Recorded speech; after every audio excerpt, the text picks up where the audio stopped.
अस्सलाम वालेकुम, welcome to my channel chemistry online. आज की इस वीडियो में हम लोग एस और पी ब्लॉक एलिमेंट के चैप्टर से एक बहुत ही बढ़िया सा टॉपिक कराने वाले हैं।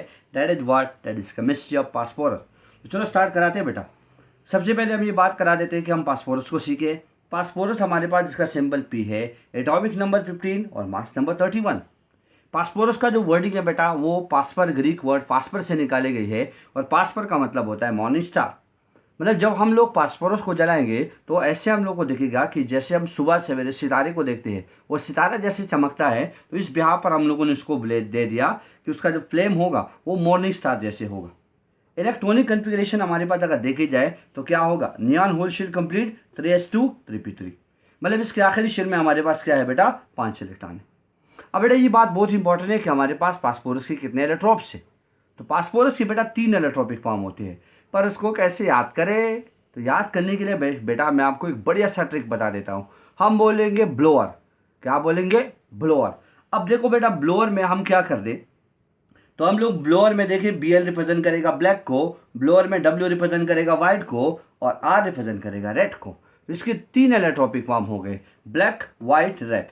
अब बेटा अगर रिएक्टिविटी की रिस्पेक्ट में अगर कोई पूछताछ करा दे तो हम क्या बोलेंगे, तो सबसे जो मोर रिएक्टिव होगा वो व्हाइट होगा, देन रेड होगा और देन ब्लैक होगा। और हम सब ये बात जानते हैं कि phosphorus will exist in a tetraatomic molecule जैसे P4। इस P4 फॉर्म में एग्जिस्ट कराता है। अगर हम एनर्जी की रिस्पेक्ट की बात करा दे तो रिएक्टिविटी और एनर्जी का ऑर्डर एक ही जैसा होगा। जितना ज़्यादा रिएक्टिव होगा इसका मतलब वो उतना ही ज़्यादा एनर्जेटिक होगा। तो W मोर एनर्जेटिक है रेड से देन ब्लैक से। इसलिए तो हम लोग बोलते हैं कि व्हाइट फास्फोरस का ऑटो इग्निशन हो जाता है, खुद ब खुद जलना शुरू कर देता है। स्टेबिलिटी का ऑर्डर हमारे पास एनर्जी के साथ बिल्कुल इन्वर्स होता है। तो मतलब जो हमारे पास सबसे ज़्यादा रिएक्टिव होगा, मोर एनर्जेटिक होगा और लेस स्टेबल होगा।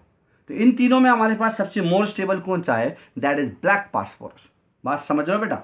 आगे बढ़ते हैं हम बेसिसिटी की तरफ। तो बेटा basicity of oxo acid of phosphorus या ऑक्सी एसिड ऑफ फास्फोरस, बेटा इसको एक ज़बरदस्त तरीके से आपको मैं बताने वाला हूँ। देख तो अगर मान ले कि हमारे पास एक एसिड दी गया हो जैसे H3PO4 फास्फोरिक एसिड। अब मुझे बताओ बेटा कि इसमें हमारे पास कितने ऑक्सीजन है और कितने फास्फोरस है। तो बेटा एक ही फास्फोरस के एसिड में हमारे पास ये केस आ जाता है कि बच्चे कुछ कंफ्यूज हो जाते हैं कि इनकी बेसिसिटी क्या होती है। तो देख तो हम निकाल लेते हैं, 4 ऑक्सीजन है और 1 फास्फोरस है, तो 4 से 1 हटाइए तो 3 हो जाएगा।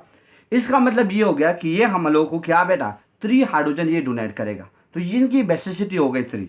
अब बेटा मैं आपको सिंपल सी बात बता दूं, स्ट्रक्चर बनाने का एक बढ़िया तरीका है कि एक फास्फोरस है, अगर 3 हाइड्रोजन ये देगा तो इसका मतलब वो हाइड्रोजन किसी मोस्ट इलेक्ट्रोनेगेटिव एलिमेंट के साथ कनेक्टेड होगा जैसे OH। तो OH OH और OH। अब देख तो H3 और PO3। अब 1 ऑक्सीजन बच गया तो डबल बॉन्ड ऑक्सीजन से जोड़ दो, बन गया इसका स्ट्रक्चर।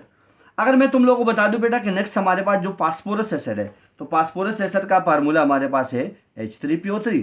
तो बेटा इसकी बेसिसिटी निकालो तो क्या हो जाएगा, 3 ऑक्सीजन 1 फास्फोरस, आंसर इज 2। इसका मतलब ये होगा कि इसमें हमारे पास 2 रिप्लेसेबल हाइड्रोजन होंगे। तो चलो देखते हैं ये फास्फोरस, इसके पास जो 2 रिप्लेसेबल हाइड्रोजन है तो इसका मतलब हाइड्रोजन OH के साथ कनेक्टेड होगा। तो OH यहाँ पर हो जाएगा OH, इसका डबल बॉन्ड ऑक्सीजन और बेटा क्या रह गया, 3 हाइड्रोजन है तो 1 हाइड्रोजन है सिजाड़ी जोड़ दो।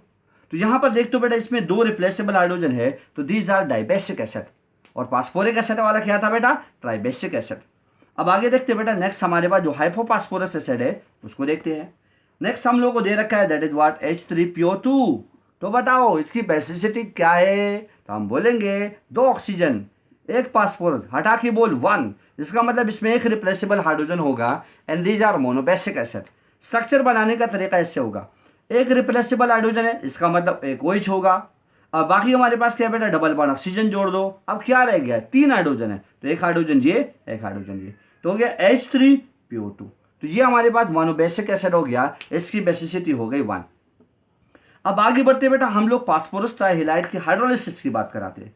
तो बेटा रेट ऑफ हाइड्रोलिसिस हमारे पास फास्फोरस ट्राइहेलाइड की अगर हम देखेंगे तो जितना हमारे पास एलोजन का साइज बढ़ेगा, जैसे हम सब जानते हैं फ्लोरो क्लोरो ब्रोमो आयोडो, ये हमारे पास किस में आ रहा है बेटा, हेलोजन में आ रहा है। तो जितना हमारे पास हेलोजन का साइज बढ़ेगा उतनी इनकी रेट ऑफ हाइड्रोलिसिस बढ़ेगी। मतलब आयोडीन की रेट ऑफ हाइड्रोलिसिस सबसे फास्ट होगी और फ्लोरीन की सबसे स्लो होगी।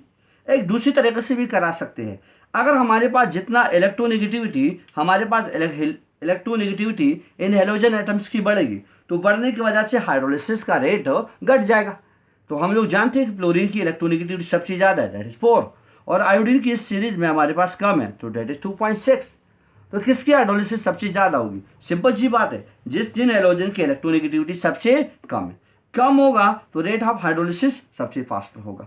जैसे हम लोग एक जनरल रिएक्शन आपको बता देता हूँ कि दे रखा है, अगर मान लें कि यहाँ पर फास्फोरस ट्राइहिलाइड हो, वो हमारे पास रिएक्शन करा दे बेटा किसके साथ? 3 मोल वाटर के साथ। तो देख तो आपके पास कितने हाइड्रोजन है? 3। आपके पास कितने हाइड्रोजन है बेटा? 6। तो 3 हाइड्रोजन को निकाल दो तो क्या बन जाएगा? HX 3 मोल बन जाएगा। अब मुझे ये बता दो इसमें से कितने हाइड्रोजन बच गए? 3 हाइड्रोजन। मुझे बता दो ये तो क्या हो जाएगा? H3, एक फास्फोरस बचा तो P, और कितने ऑक्सीजन बचे बेटा? 3। तो हम बोलेंगे कि हमारे पास क्या बन गया? फास्फोरस एसिड बन गया, H3PO3। अब आगे बढ़ते बेटा इस पर हम क्वेश्चन को सॉल्व कराते हैं।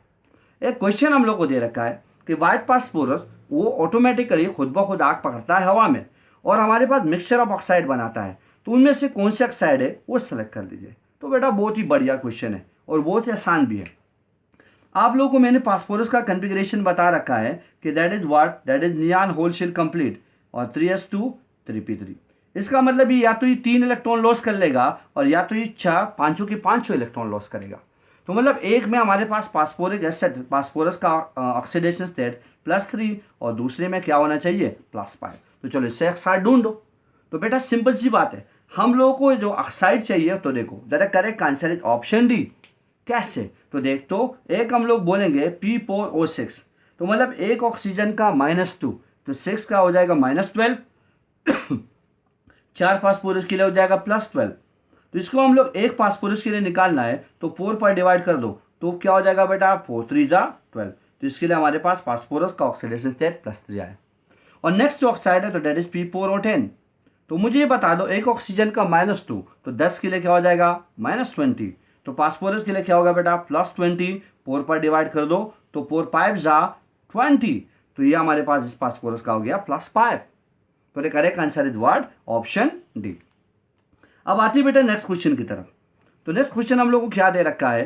कहते हैं हमारे पास ये फास्फोरस एसिड वो पानी में बहुत ही ज़्यादा हाईली सॉल्युबल है और वो किस जैसा बिहेव कर रहा है? तो बेटा बहुत ही सिंपल है। कैसे? हम बोलेंगे H3PO3, ऑक्सीजन 3, फास्फोरस 1, तो 2। तो इसमें कितने रिप्लेसेबल हाइड्रोजन है बेटा? 2। तो ये कौन सा एसिड हो गया बोलो? तो हम बोलेंगे डाइबेसिक एसिड। तो the correct answer is option B, dibasic acid. अब नेक्स्ट बढ़ते हैं अगले क्वेश्चन की तरफ। कहते हैं कि फास्फोरस ट्राइहाइलाइड बहुत रेडीली हाइड्रोलाइज कराता है। इस रिएक्शन में हम लोग को दे रखा है जैसे PX3 रिएक्शन करता है इसके साथ तो 3HX और फास्फोरस एसिड बनाता है। अगर हम जनरली मूव कर दें फ्लोरीन टू आयोडीन की तरफ तो रेट ऑफ हाइड्रोलिसिस क्या होगा? बोलो क्या होगा? तो हम बोलेंगे बढ़ेगा। क्यों? क्योंकि यहाँ पर हम जानते हैं कि अगर हम लोग फ्लोरीन, क्लोरीन, ब्रोमीन, आयोडीन इसकी तरफ नीचे जाते हैं तो क्या हो रहा है बेटा? हमारे पास साइज बढ़ रहा है और साइज बढ़ रहा है तो इसका मतलब क्या होगा? एटॉमिक साइज अगर हमारे पास बढ़ गया तो रेट ऑफ हाइड्रोलिसिस वो भी बढ़ जाएगा। देख तो। और दूसरी बात, अगर हम डाउन टू ग्रुप आ रहे हैं तो एटॉमिक साइज हमारे पास बढ़ रहा है, इलेक्ट्रोनेगेटिविटी घट रहा है और रेट ऑफ हाइड्रोलिसिस हमारे पास क्या हो रहा है? वो भी बढ़ रहा है। तो यहाँ पर क्या बोलेंगे कि फ्लोरीन से आयोडीन की तरफ आएंगे तो क्या होगा? हाइड्रोलिसिस का रेट इंक्रीज हो जाएगा। तो the correct answer is option A. उम्मीद है आप लोगों को वीडियो अच्छी लगी होगी। Thank you for watching my video. Allah Hafiz.